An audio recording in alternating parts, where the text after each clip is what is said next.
바로가 하나님께서 내 백성을 보내라, 그들이 나를 섬길 거라 하는 하나님의 요청을 들었음에도 불구하고 하나님의 명령에, 하나님의 요청에 거절을 하지요.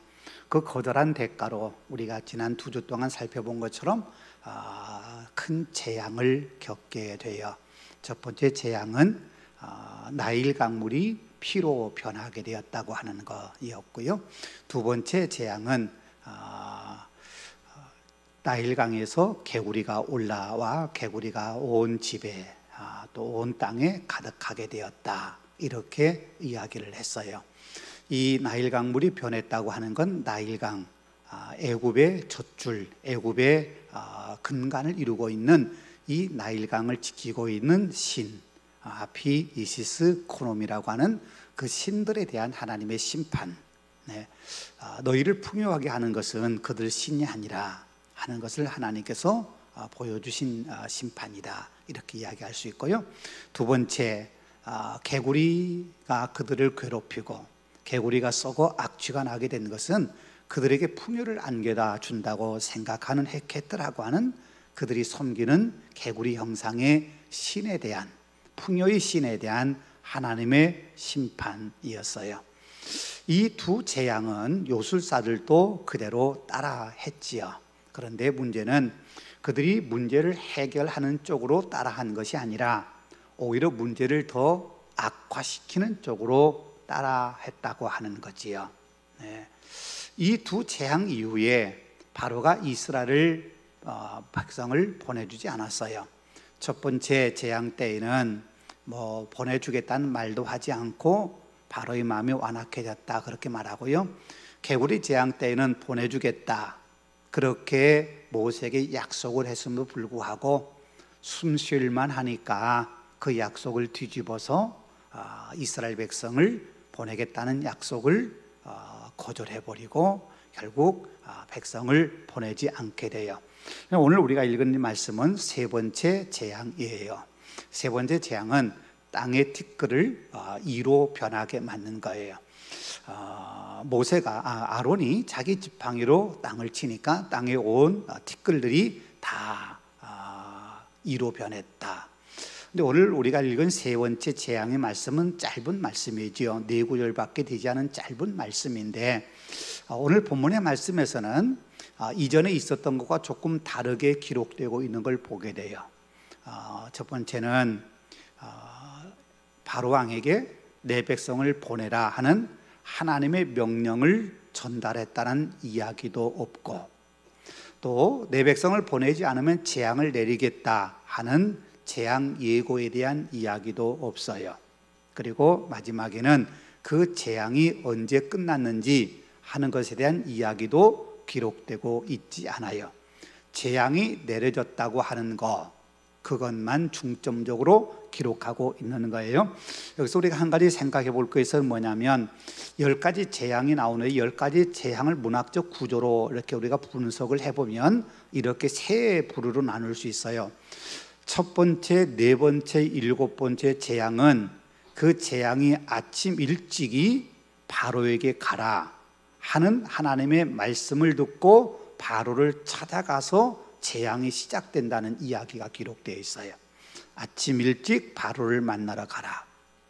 그 다음에 두 번째, 다섯 번째, 여덟 번째 재앙은 바로의 왕궁에 들어가서 재앙을 예고한, 왕궁을 직접 찾아가서 이 재앙을 이야기하는 그런 기록으로 되어 있고요. 그 다음에 세 번째, 여섯 번째, 아홉 번째 이 세 개의 재앙은 아무런 사전 예고 없이 재앙이 바로 일어나게 된다고 하는 거예요. 그러니까 세 개의 구조, 세 개의 구조씩 이렇게 나누어져 있고, 마지막 열 번째 재앙은 모세나 아론을 통하지 않고 하나님이 직접 재앙을 내리시는 걸로 이렇게 기록되어 있어요. 그러니까 오늘 우리가 본문의 세 번째 재앙, 그리고 다음에 또 보게 될 여섯 번째, 아홉 번째 재앙은 사전 예고, 바로에게 내 백성 보내라, 보내지 않으면 내가 징벌을 내릴 거다 하는 그런 사전 예고 없이 하나님이 징벌을 내리신다고 하는 걸 그렇게 기록되고 있다고 하는 걸 우리가 기억해 주면 좋을 거예요. 자, 그럼 우리가 한번 본문을 생각해 보십시다. 왜 하나님께서 일을 만들게 하셨을까? 예.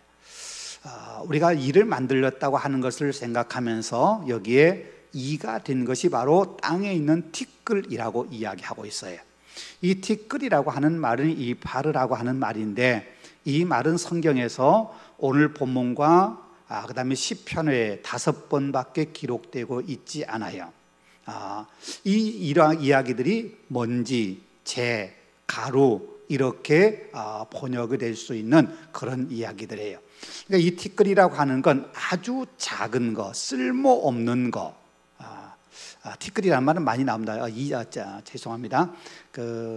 이라고 하는 말이 5번밖에 안 나고요. 티끌이라는 말은 성경은 참 많이 나와요. 그래서 우리가 지난 수요일이 재의 수요일 그렇게 이야기하잖아요. 사순절 시작되면서 그 재라고 하는 것도 이 이파르라고 하는 이 말이에요.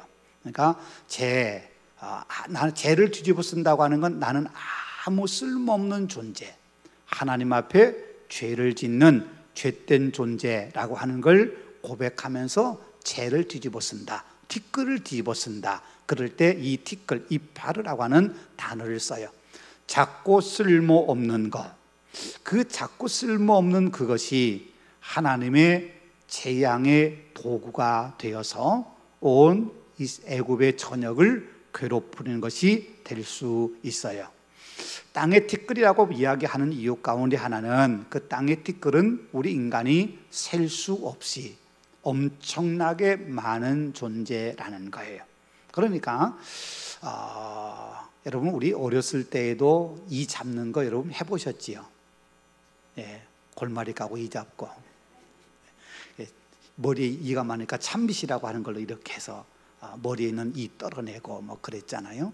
예, 뭐 오늘 그러니까 20세기에도 이가 있었는데 고대사에서 이가 많은 것은 당연한 일이에요. 그러나 단순히 그냥 많은 것이 아니라 이걸 재앙이라고 부를 만큼 된다고 하는 건 땅의 티끌이 이가 되었다. 이거 엄청나다고 하는 거예요. 어디 뭐 감히 셀 수 없는, 헤아릴 수 없는, 상상할 수 없을 만큼의 엄청난 이가 들끓었다. 그래서 이것이 바로 하나님의 재앙이다. 이걸 이야기해 주고 있는 거예요. 이 티끌이 만들어진 게 뭐냐면 땅이에요. 예, 땅. 여러분 앞에 2개의 재앙, 나일강물이 피로 변하고 나일강에서 개구리가 올라오고, 이건 강에서 시작되는 재앙이었다면 오늘 3번째 재앙은 땅을 기반으로 해서 일어나는 재앙이다 하는 게 앞에 2개와 조금 다른 점이다. 이렇게 우리가 이해를 할 수 있어요. 여러분 성경에서 땅을 이야기할 때 가장 중요하게 이야기되고 있는 2개가 있어요. 첫 번째는 뭐냐면 그 땅은 우리 인간의 죄악으로 인해서 저주받은 곳이라는 거예요. 창세기 3장이지요. 땅은 너로 말미암아 저주를 받고, 에덴 동산에서 하나님이 따먹지 말라 말씀하신 선악을 알게 하는 나무 열매를 따먹은 후에 우리 인간에게 하나님이 보를 내리시면서 내 죄 때문에 땅이 저주를 받았다. 그래서 땅이 엉겅퀴를 내고 가시덤불을 내고 너와 함께 멋진 삶을 만들어가는 것이 아니라 오히려 내 삶을 힘들게 만드는 대상이 될 거다. 그 얘기를 하고 계셔요. 땅이 인간으로 인해서 저주를 받았다 하는 것은 결국 오늘 본문과 연결시켜 본다고 한다면 그 저주받은 땅에서 하나님의 재앙이 시작되었다 하는 걸 이야기하고 있어요. 이건 바꿔 이야기하면 우리 인간의 죄악으로 인해서 땅이 저주받은 것처럼 바로의 범죄, 하나님 앞에 순종하지 못한 죄악, 그것이 결국 애굽의 온 땅에 이가 생겨나서 고통을 안겨주는 저주의 재앙이 되고 말았다는 거예요. 또 하나, 이 땅에 대한 중요한 성경의 개념 가운데 하나는 뭐냐면 모든 땅은 하나님의 것이라는 거예요. 그래서 이스라엘 백성들은 땅을 사고 팔 수 없게 내 것으로 만들 수 없게 만들고, 혹 가난하고 살기 어려워서 땅을 팔게 된다면 반드시 희년이 되면 원주인에게로 아무 조건 없이 돌려주어야 된다. 이게 성경이 가르쳐주고 있는 땅에 대한 원칙이에요. 왜 그러느냐? 땅은 하나님의 것이니까. 왜 하나님의 것이에요?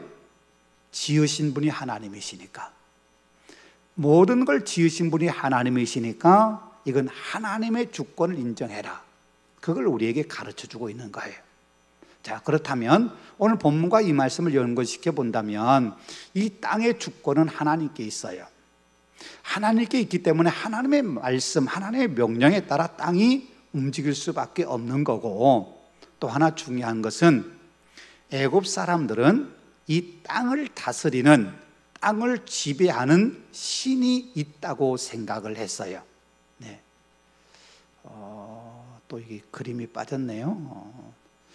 예. 이스라엘 백성들에게, 애굽 백성들에게, 애굽 사람들에게는 게부와 세트라고 하는 땅의 신이 이 땅을 지배한다, 그렇게 생각을 한 거예요. 이 게부라고 하는 신은 이 이집트의 그 신화에 나오는 신들은요, 거기에 그 조각이라든지 이런 것들에 그 그림이 그려져 있기 때문에 그 신들이 어떤 모양인지 하는 것을 우리가 정확하게 알 수 있어요. 네. 이 게부라고 하는 것은 위에 머리에다가 그 거위라고 하는 신성시 여기는 동물을 머리에 이고 있는 그런 신으로 이렇게 추앙받고 있고, 세트는 이 게부의 아들인데 이 두 신이 땅을 지배하고 땅의 주권을 가지고 있다, 이렇게 생각을 했어요. 여러분, 우리가 여기서 잠깐 애굽의 신화에 대한 이해를 조금 해보십시다. 뭐 여러 가지 복잡한 건 다 치우고요, 오늘 우리가 필요한 것만 간단하게 이야기한다면, 애굽에서는 신들이 근친혼, 가까운 가족들과 결혼해서 그 근친혼을 통해서 혈통을 지켜간다고 그렇게 전승되어 왔어요. 그래서 오늘 이야기하고 있는 게부, 그 다음에 세트라고 하는 것도 이 같은 근친혼이에요. 슈가 자기 여동생 테프누트라고 하는 이 신과 결혼해서 게부라고 하는 신을 낳고, 또 누이 동생인 누트라고 하는 하늘의 신을 낳아요. 그러니까 땅의 신 게부, 그 다음에 그의 여동생 하늘의 신 누트의 오누이 남매를 낳는데, 이 남매가 결혼해서 세트를 비롯한 5의 신을 낳았다, 이렇게 이야기를 해요. 그러니까 게부와 세트는 부자지간이에요. 그런데 여러분, 이것이 단순히 신화로 끝나는 것이 아니라 애굽의 바로가 신적 존재로 추앙받는 이유 가운데 하나가 뭐냐면, 물론 자기 스스로 신의 아들 이렇게 추앙하기도 했지만, 그런 것을 강조하기 위해서 애굽의 이 왕궁에서는 근친혼, 가까운 자매나 아니면 사촌지간에 결혼을 하면서 신들이 이렇게 근친혼을 통해서 혈통을 이어간 것처럼 우리 바로의 왕궁도 신적 존재이기 때문에 이렇게 가족 간의 결혼, 근친혼을 통해서 혈통을 이어간다, 이렇게 생각하고 그렇게 결혼을 했어요. 우리는 신의 혈통이니까, 신들이 그렇게 했으니까 우리도 그렇게 하는 거야 라고 이야기를 하는 거지요. 네. 말씀드린 것처럼 땅은 하나님의 소유라고 성경은 분명히 이야기하고 있는데, 애굽에서는 그 땅이 게부와 세트라고 하는 땅을 지배하는 신이, 아버지와 아들 이 신이 땅을 지배하고 땅의 소유를 갖고 있다. 그래서 그들은 땅을 챙기 갈든지 농사를 시작하기 전에는 게부라고 하는 그들의 땅의 신에게 제사를 지내고 농사를 지어요. 우리 옛날에 시골에서 이렇게 농사를 지으려고 하면 뭐 막걸리 이렇게 뿌리기도 하고, 뭐 이렇게 음식 이렇게 뿌리기도 하고 그러잖아요. 대지의 신에게 이렇게 그걸 제가 한번 잊어버렸는데요. 고시래라고 하는가요? 고시래. 예, 그러면서 이렇게 그 신에게 제물을 드리는 것처럼 그렇게 하고 농사짓고 했는데, 이 애굽 사람들도 괴부라고 하는 신, 그 다음에 세트라고 하는 신에게 그렇게 제사를 지내면서 농사를 지어요. 왜? 이 땅이 그들의 소유, 그들의 지배 아래에 있기 때문에 이런 생각을 가지고 있는 거예요. 근데 성경은 분명하게 이 모든 땅의 주인은 하나님이시다, 하나님이 창조하셨고 지금도 하나님의 소유다고 하는 성경의 개념을 계속해서 간직하고 있기 때문에 너희가 섬기는 신 게부나 세트가 아니라 만군의 여호와 하나님이 이 모든 땅의 소유고 이 모든 땅을 통치하고 계신다 하는 걸 보여주는 것이 이 이의 재앙에서 우리에게 보여주는 하나의 중요한 개념이라고 하는 거예요. 그럼 왜 하필 이라고 할까? 이 이라고 하는 것이 캐님이라고 하는 말인데, 이 캐님이라고 하는 말이 성경에 5번밖에 나오지 않아요. 말씀드린 것처럼 이 캐님이라고 하는 것이 오늘 본문에 3번째 재앙을 언급하는 이야기와 이 이야기를 다시금 회상하는 시편의 글들에서만 이 이라고 하는 것이 성경이 나오고, 다른 곳에는 이라고 하는 이 단어가 나오지 않아요. 그래서 학자들 사이에서 이 이가 도대체 뭘까 여러 가지 연구를 하면서 이에 대한 해석을, 이 캐님이라고 하는 이에 대한 해석을 4가지로 하고 있어요. 첫 번째는 오늘 우리가 이해하고 있는 바로 그 이, 우리 어렸을 때 잡았던 그 이, 날개 없는 곤충, 다른 동물의 기생해서 피를 빨아먹고 살아가는 그런 곤충. 예. 이것은 위생 상태가 좋지 않고 인구가 많은 곳에서 많이 번식을 하고 질병의 매개체가 되기도 하고 우리의 건강을 해치기도 하고 또는 불쾌하게 할 뻔하나 심지어는 이 이의 전염으로 인해서 사람의 생명이 죽는 그런 상황까지 이르게 되는. 예. 여러분 한번 생각해 보세요. 이가 땅의 티끌이 이가 되어서 사람들 가축들의 온 몸에 달라붙어 있다. 그걸 견뎌내야 될 사람들의 그 상태 어땠을까?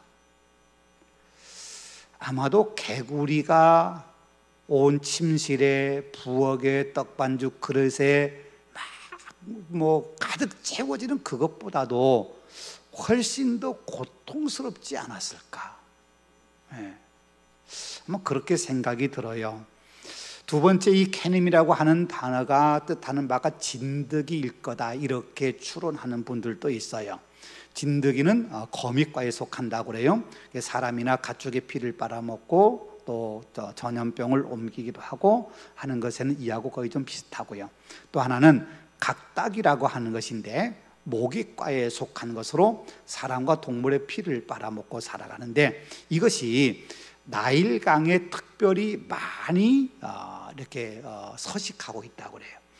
특별히 나일강이 범람하게 될 때는 그 지역에 이 깍딱이라고 하는 것이 엄청나게 많이 번식을 하기 때문에 많은 성경학자들이 아마도 이 이라고 하는 것이 오늘날로 말하면 깍딱이라고 하는 이것일 거다 이렇게 많이 추론을 하고 있어요. 또는 영어 성경에서는 이게 이제 깍딱이라고 하는 게 영어 성경에 주로 이렇게 번역을 한 거고요. 고대 성경의 번역본들에서는 이걸 그냥 해충들 이렇게 번역을 했어요. 그냥 해충들. 그러니까 작은 해충들, 이것들이 엄청나게 많이 이렇게 생겨나서 고통을 안겨주는 거, 이렇게 해석을 한 거예요.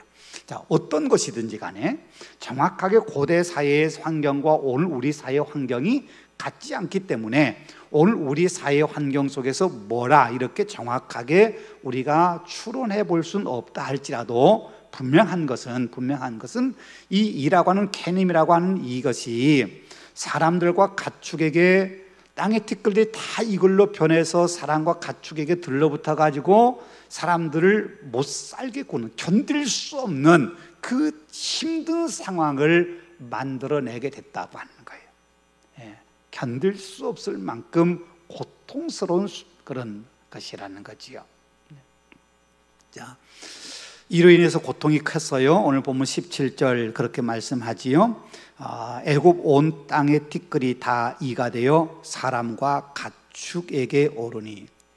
보세요. 애굽 온 땅의 티끌이 다 이가 되었다. 티끌이 다 이가 되었다. 하나도 남김없이 다 되었다. 그런 말은 아닐 수 있을 거예요. 그러나 얼마나 많은지 애굽의 티끌이 다 이가 될 만큼. 여러분 보세요. 애굽의 고대도 그렇지만 지금도요. 애굽의 거의 한 90%는 사막입니다. 사막은 거의 모래예요. 그렇죠? 그 모래들, 그 티끌들, 이것들이 다 이로 변했다. 이렇게 이야기될 만큼 어쩌면 땅을 밟을 때 땅이 밟히는 것이 아니라 이가 밟힐 만큼, 어느 곳에 가든지 이를 피할 수 없는 엄청난 그런 상황 속에서 견뎌내야 될, 말씀드린 것처럼요, 이 이의 재앙이 언제 끝났는지, 언제 이가 없어졌는지 정확하게 성경은 기록하고 있지 않아요. 그들은 이 일로 인해서 엄청난 고통을 겪을 수밖에 없었다는 거예요. 이건 우리가 이 재앙이 얼마만큼 힘들 것인지는 우리가 충분히 짐작할 수 있어요. 우리가 어렸을 때 적게나마 경험해 봤기 때문에. 자, 그런데 오늘 본문에 또 요술사들 등장하지요. 첫 번째, 두 번째도 요술사들이 등장해서 나일강은 강물을 피로 바꿀 때 그들도 그렇게 했어요. 개구리들 나일강에서 올라올 때 그들도 개구리들 올라오게 만들었어요. 그런데 오늘 본문에서는 그들이 그렇게 하려고 했으나 하지 못했다. 18절이에요. 요술사들도 자기 요술로 그같이 행하여 일을 생기게 하려 하였으나 못하였고, 요술사들도 해 보려고 했는데 안 됐다. 그래서 하는 말이, 요술사가 바로에게 말하되 이는 하나님의 권능이니이다 하였으나, 이건 우리 힘으로 안 됩니다. 이건 정말 신적 권위가 아니면 안 됩니다 라고 하는 걸 인정했다는 거예요. 물론 여기서 하나님의 권능입니다 라고 말할 때 그 하나님이 이스라엘 백성들이 섬기는 엘로힘, 여호와 하나님, 그 하나님을 말하는 건 아닐 수 있어요. 여기서 엘로힘, 하나님이라고 하는 이 말은 일반적으로 신들을 가리킬 때 일반적으로 쓰이는 일반 명사이기 때문에요. 물론 성경에서는 그 엘로힘이라는 하나님을 우리가 말하는 여호와 하나님을 가리키는 말로 쓰지만, 성경에서 많은 경우에 그 엘로힘이라고 하는 말이 하나님, 우리가 말하는 여호와 하나님을 가리키는 것이 아니라 우상을 이야기하고 다른 신들을 이야기할 때도 이 단어가 쓰였어요. 오늘 본문에서도 요술사들이 이건 하나님의 권능입니다 라고 말할 때 이 하나님이 이스라엘 백성들이 섬기는, 모세에게 나는 나니라 라고 자기를 계시하셨던 여호와 하나님을 반드시 지칭한다, 그런 의미는 아닐 수 있어요. 근데 분명한 것은 이건 인간의 힘으로는 불가능한 겁니다. 이건 신의 능력이 아니면 안 되는 겁니다 라는 걸 요술사들이 인정했다는 거예요. 이전까지는 자기들이 따라했어요. 따라했는데 더 이상 이제는 따라할 수 없었다는 거죠. 따라할 수 없었다. 여기서 우리가 한 가지 깊이 생각해 볼 것은, 오늘 본문에서는 요술사들이 일을 생기게 하려 했으나 일을 생기게 하지 못했어요. 실패했어요. 자, 그렇다고 이가 더 많아지는 게 멈췄을까? 자, 나일강물이 피로 변할 때 자기들 나일강물을 피로 변해서 오히려 이 애굽 백성들에게 더 고통을 가중시켰어요. 개구리 때문에 고통당하고 있는 자기 백성들의 개구리를 없애는 것이 아니라 개구리를 만드는 그것을 따라하면서 오히려 더 많은 개구리가 생겼어요. 자기 백성들에게 더 고통을 안겨주었지요. 이를 생기게 하려고 했어요. 그러나 생기게 하지 못했어요. 그러면 애굽 사람의 고통이 줄었을까? 성경 그걸 얘기하지 않지요. 온 땅에 티끌이 다 이가 되었다 하는 말은 어쩌면 더 이상 이가 될 것이 없을 정도로 모든 게 다 이가 되었다, 그런 걸 의미하는 거예요. 바꿔 말하면 요술사들이 따라하든 따라하지 않든 애굽 사람들이 겪는 고통은 여전했다는 거예요. 따라하든 따라하지 않든 건 중요한 게 아니에요. 중요한 것은 애굽 사람들이 하나님의 재앙으로 인해서 견디기 힘든 고통을 감내할 수밖에 없었다는 사실이에요. 그러니까 여러분요, 우리 인간이 아무리 하나님의 어떤 권능의 손, 하나님의 능력의 손 안에서 벗어나려고 해도 벗어날 수 없는 것이 우리 인간이라는 사실을 이야기해 주고 있는 거예요. 아무리 인간이 하나님의 재앙의 범위에서 벗어나려고 노력해도 벗어날 수 없는 게 우리 인간이에요. 인간은 언제나 하나님의 섭리 안에, 하나님의 섭리에서 결코 벗어날 수 없는 존재라는 사실을 우리가 기억해야 된다고 하는 거예요. 자, 그럼에도 불구하고 요술사들이 이건 하나님의 권능입니다, 신적 권능이 아니고는 이것을 행할 수 없습니다 라고 이야기함에도 불구하고 바로의 마음은 여전히 완악했어요. 19절에 이어서 말씀해요. 바로의 마음이 완악하게 되어 그들의 말을 듣지 아니하였으니, 이건 애굽의 술사들 말이에요. 그들의 말을 듣지 아니하였으니 여호와의 말씀과 같더라. 애굽의 술사들이 이건 하나님의 권능입니다, 이 말은 뭐냐면 빨리 포기하십시오, 그 말이에요. 이건 하나님이 하시는 거니까, 신적 권위가 아니면 안 되는 하나님이 하신 거니까, 신이 하는 거니까 빨리 포기해야 됩니다. 빨리 그들의 말 들어줘야 됩니다. 그럼에도 불구하고 바로는 마음이 완악하게 되어서 그들의 말을 듣지 않았어요. 그건 여호와의 말씀과도 같았다, 이렇게 말씀하고 있어요. 자, 그러면 왜 바로는 이건 신적 권위를 가지지 않으면 안 됩니다 라는 이 말을 들었음에도 불구하고 그 요술사들의 말을 무시했을까? 우리가 한번 그걸 생각해 본다면 아마도 바로는 자기 주변에 요술사들을 두고 마치 그들이 바로의 책사처럼 바로에게 조언도 해주고 그들이 뭔가를 이렇게 옆에서 도와주긴 하지만, 말씀드린 것처럼 바로는요 자신을 신이라고 생각했어요. 특별히 애굽의 최고의 신 가운데 하나가 라라고 하는 태양신이에요. 그 태양신의 아들이 바로라고 생각했어요.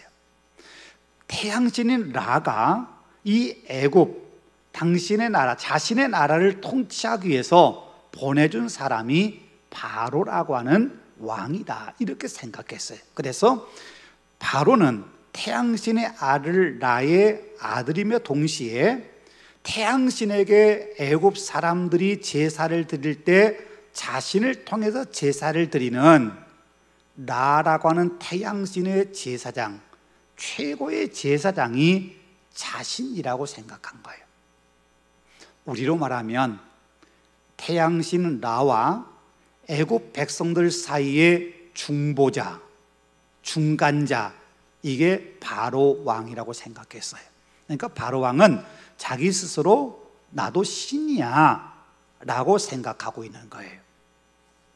그러니까 요술사들이 이건 신의 권능 아니면 안 됩니다, 우리 인간의 힘으로는 도저히 안 됩니다, 따라할 수 없습니다 라고 말할 때 그들의 말을 듣지 않고 마음이 완악했던 이유 가운데 하나는 너희는 못할지 모르지만 나는 신이야. 나는 할 수 있어. 나는 이걸 견딜 수 있어. 라고 그런 생각을 했기 때문 아닐까. 네. 너희 요술사들 도움 없어도 나는 저 히브리의 신, 저 노예들의 신을 나는 감당할 수 있어. 나 혼자서라도 감당할 수 있어. 아마 그런 마음 때문이 아니었겠나. 그런 생각을 우리가 해볼 수 있어요.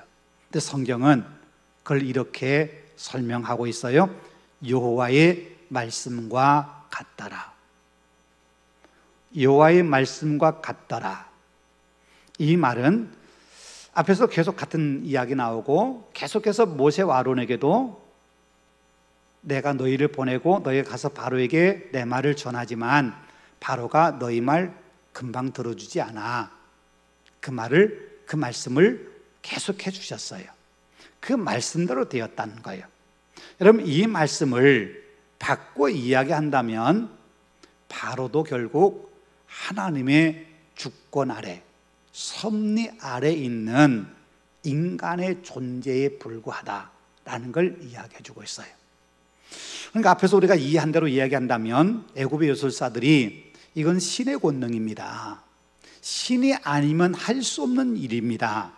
그러니까 빨리 포기해야 됩니다. 그럴 때 바로 스스로 너희들은 이걸 감당 못할지라도 나는 신이야. 나는 태양신의 아들이야. 나는 이들 감당할 수 있어. 내가 히브리 사람들의 신쯤은 내가 감당할 수 있어 라고 생각할지 모르지만 하나님이 보실 때는 내가 아무리 그래봐야 너는 내 손 안에 있는 거야. 너는 인간일 뿐이야 라고 하는 걸 이야기해 주고 있는 말씀이에요. 아무리 자신이 힘이 있고 자신이 신과 같은 존재라고 스스로 자부한다 할지라도 너는 아무것도 아니야. 하나님 그렇게 비웃으시는 거예요. 마치 창세기 10장에 11장에 우리가 잘 아는 바벨탑을 쌓는 이야기 나오잖아요. 네. 노아 홍수 이후에 흩어졌던 사람들이 우리 더 이상 흩어지지 말자. 더 이상 하나님이 이 땅에 물로 심판한다 하더라도 심판을 피할 수 있는 방법 우리가 만들자. 그러면서 높은 탑을 쌓자고 그러잖아요. 바벨탑을 쌓는 거예요. 바벨탑을 쌓는 이유는 흩어짐을 면하자. 그런 이유도 있지만 더 중요한 이유는 노아 홍수 때처럼 엄청나게 많은 비가 와서 세계 곳곳이 물에 잠긴다 하더라도 그 물에 잠기지 않을 만큼의 높은 탑을 쌓는 거예요. 그러면 홍수가 일어나도 자기들은 죽지 않으니까. 그러니까 하나님의 심판을 무력화시키자. 그만큼 우리는 높은 탑을 쌓자. 이게 그들의 생각이었거든요. 그런데 하나님이 보실 때는 그들을 가소롭게 여기신 거예요. 그들을 쌓으면 얼마나 높게 쌓겠어.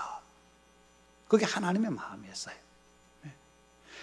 아무리 그들이 높아지려고 해도 결코 하나님의 자리까지 올라갈 수 없는데, 그게 우리 인간인데, 우리 인간은 어리석게도 마치 자신들이 하나님의 자리에 올라갈 수 있는 것처럼, 바벨탑을 쌓는 사람들이 뭐라고 이야기하냐면 우리가 탑을 쌓아 하늘 꼭대기에 이르게 하자. 하늘 꼭대기에 닿게 만들자.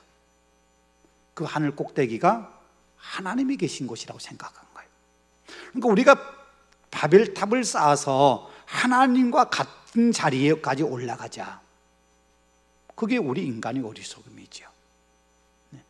결코 그렇게 될 수 없는데도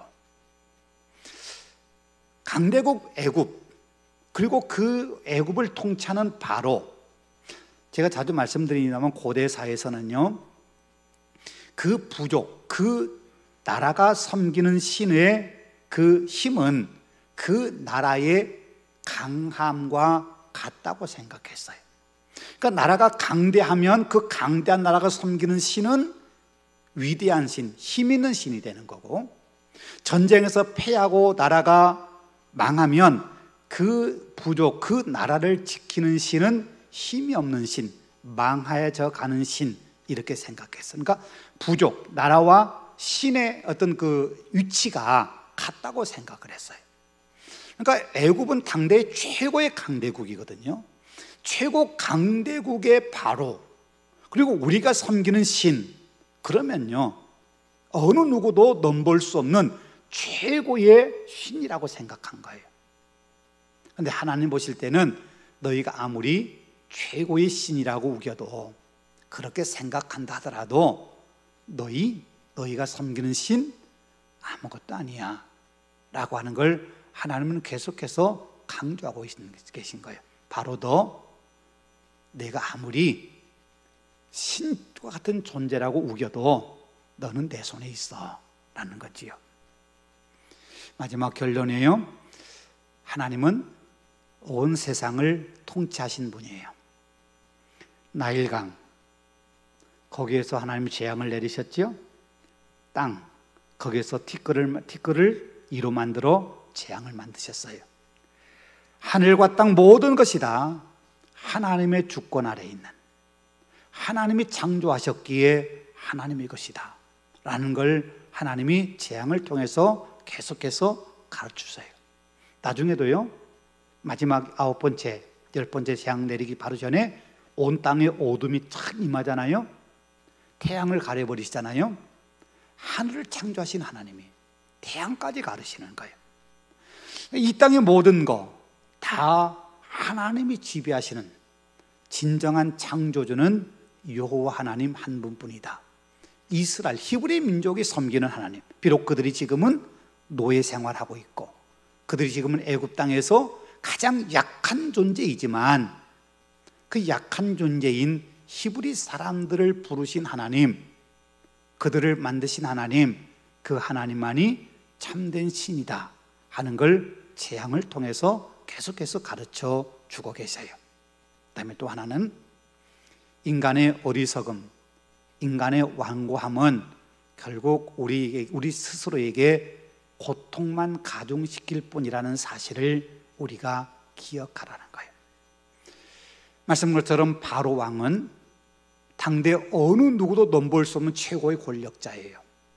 신의 아들, 신적 존재로 추앙받는 최고의 권력자인데, 그 최고의 권력자가 자기의 마음을 완악하게 하니까 본인뿐만 아니라 자신이 통치하고 있는 나라 백성들이 고통을 겪을 수밖에 없는, 한 번 이런 고통 겪고 나서 빨리 뉘우치고 돌이킨다면 고통을 덜 받을 텐데, 계속해서 완악한 마음, 어리석은 마음 갖고 있다 보니까 계속해서 더 힘든 재앙을 겪게 되고, 마지막에는 온 국민이 눈물을 빼야 되는 장자의 죽음에 이르기까지요. 오늘 본문에서 말씀한 것처럼 이 이의 재앙이 언제 끝났는지를 기록해 주고 있지 않아요. 아마 그것은 그들이 오랜 기간 동안 이 이로 인해서 고통을 받았을 거다. 우리가 처음 말씀을 나눴던 첫 번째 재앙, 7일 동안 나일 강물이 피로 변해서 그들이 강물 옆에서, 강가에서 구덩이를 파서 물을 스스로 찾아야 되는 고통을 그들이 겪었어요. 개구리 재앙을 겪을 때 모세가 언제 이 재앙 없애면 좋겠습니까? 라고 물을 때 바로가 내일이라고 대답을 하지요. 그들은 개구리 재앙을, 그들은 바로가 이야기한 그 다음 날까지 고통을 겪었어요. 그런데 오늘 본문의 이 재앙은 언제 끝날지도 모르는 재앙, 계속된 재앙, 물론 언젠가 끝났겠지요. 그런데 그 고통이 언제 끝날지 모르는 그 고통을 겪었다. 여러분요, 우리가 힘든 것 가운데 하나는 아무리 큰 고통을 겪어도 그 고통에 끝날 때가 있음을 안다면 덜 고통스러워요. 그렇죠? 자, 1시간만 지나면 내가 이 어려움을 끝낼 수 있어. 그럼 1시간 참지요. 그런데 이게 1시간 갈지 30분에 끝날지 아니면 하루가 갈지 1년이 갈지 모르는 고통이라면 그 고통은 더없이 심하게 느껴지는 거예요. 어쩌면 이 재앙의 고통이 그런 의미 아니겠나. 언제 끝날지 모르는 고통을 겪고 있는, 그게 어리석은 바로의 완악한 마음 때문에 이런 고통이 가중되었다. 그건 바로만 그런 게 아니라요, 우리가 어리석은 마음 갖지 않고, 우리 마음을 하나님 앞에 완악하게 하지 않고 우리가 정결한 마음 가지고 하나님 앞에 순종하지 않으면 우리도 이런 어쩌면 애굽 사람이 겪었던 고통 같은 고통을 우리도 겪게 될 수 있다는 사실을 우리가 경고로 받아야 된다. 그걸 성경이 우리에게 가르쳐주고 있는 것이지요. 여러분, 하나님 앞에는 절대로 고집 피워서는 안 돼요. 고집 피우면 결국 나만 손해고요. 고통은 더 힘들어질 뿐이에요. 하나님 앞에는 빨리 무릎 꿇고 두 손 들고 항복하는가. 다윗이 바로 당신이 그 사람입니다 라고 나단 선자가 책망할 때 바로 하나님 앞에 자신의 죄를 인정하고 용서를 빌었던 것처럼, 우리가 잘못을 깨닫는 순간, 우리가 어리석게 판단했다고 하는 걸 깨닫는 순간 빨리 우리의 어리석음을 인정하고 하나님께 나 자신을 맡기는 것, 하나님의 뜻을 찾는 것, 그게 우리가 덜 고통을 받고 빨리 우리가 기쁨을 얻는 것, 그 방법이라는 거지요. 여러분, 그렇게 우리 사십시다. 어리석게 고집 피우지 말고 하나님 앞에 진실된 모습으로 우리가 믿음의 삶을 살아가시기를 원합니다.